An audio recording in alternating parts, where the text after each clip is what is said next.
from the foster care system, and so I've come from all over in Wisconsin. I was originally born in Stevens Point area, and last place I lived was Chippewa Falls, and then I moved here to Rochester for college. And currently I go to Crossroads College. It's just a local Bible college by the Llama Farm on the south. Well, growing up, I didn't think my situation was anything abnormal. I mean, most kids think that where they live or how they grow up is very normal to them until you get to see everything else. I grew up basically supporting myself. I have a younger sister who's 2 years younger than me. She's been adopted since, but I had to take care of her. My parents were odd. She lost her job. My dad was a retired, I don't know what, but he was a World War II vet. My parents' age difference, they were married. My mom was 21 and my dad was 67 when I was born. And so a 46-year age difference, that says a lot. And I also lived in a trailer home, in a little trailer park in the middle of nowhere.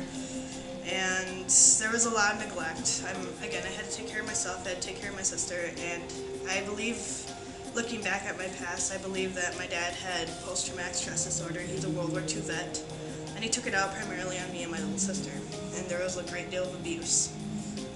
And it wasn't until I moved homes, or our whole family moved to Marshfield, and it wasn't until that school district saw that there was something wrong that social services was called in and everything else. But when I went to Plover Whiting, I mean, I remember having bruises. I was a very scruffy kid. I had clothes that were too big for me. I wasn't taken care of, and they didn't do anything.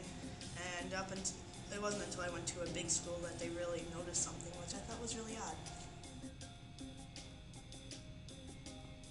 I did everything I could to stay out of the foster home that I was living in. And yeah, I ran away quite a few times.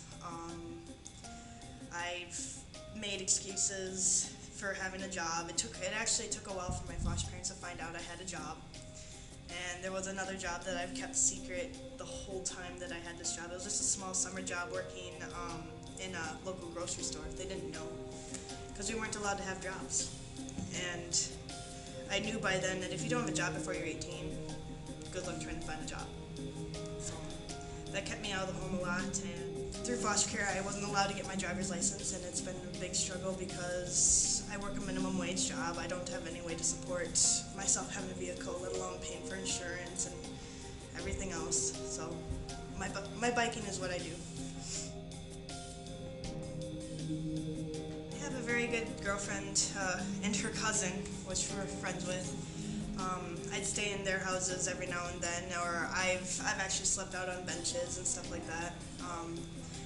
Actually, last Christmas, you got Christmas break in college and you get to go home. Well, I wanted to see my friends since I didn't really have a family to go back to, and it ended up that Christmas was really difficult because trying to plan ahead of house hopping and everything else, because that's all I did. I hopped house to house, and there were actually a few nights where I ended up on the bench because I couldn't plan ahead enough.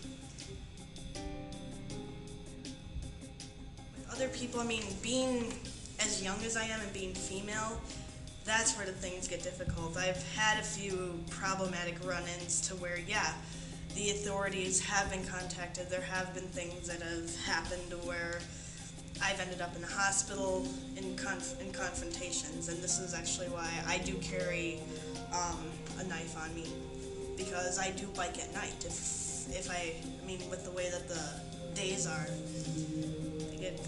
I'm biking 5, 6 o'clock at night. Day's not over, but I'm doing something, like especially when I'm at work. I bike home. There are nights I bike home at work at 8 or 9 at night. It's not safe. I can say it's not safe at night for a female, especially a young one.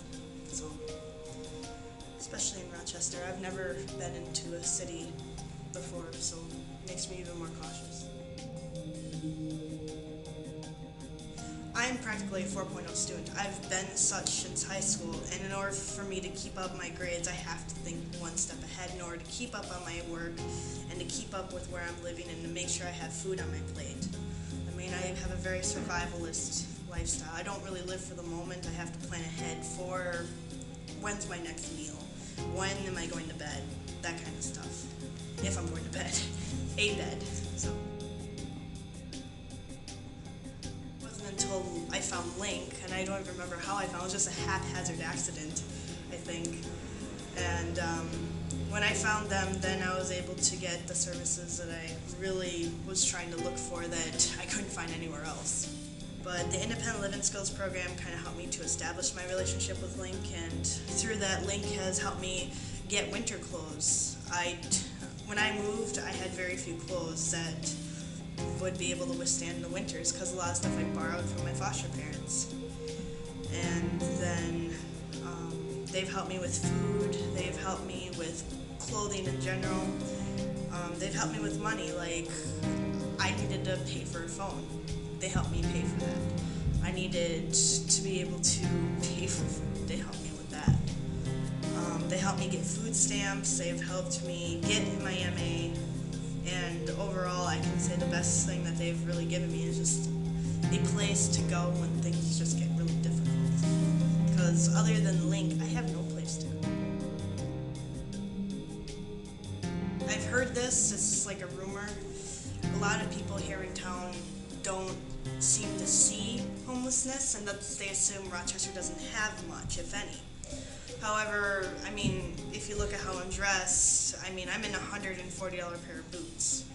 I got those from a friend. Yes, they look very scuffed up, they're old, but their value is very high. It's stuff like that that kind of makes us look like everyone else. It looks like I can afford my own clothes. I can afford looking nice. And people often associate homeless people with they're dirty, they're scruffy, their clothes are really old, and everything else. I mean, for homeless youth specifically, we want to look like everyone else. We want to be like everyone else. So if you see a kid in a backpack walking down the street, I mean, you assume they're a high school kid, but who knows? They could be homeless. You never know. I mean, I remember having my bike locked to my body, while I had a backpack tied around me while I slept on the bench, so that way people wouldn't steal my stuff. I mean, all I had was a backpack and a bike. And people wouldn't know that. If I was a bike rider in the middle of a day, you wouldn't understand, you wouldn't see. I mean, I'd look just like everyone else, going for a commute of some sort. So, I can say for those that would want to watch this video, there are people out there that are homeless. You can't see it.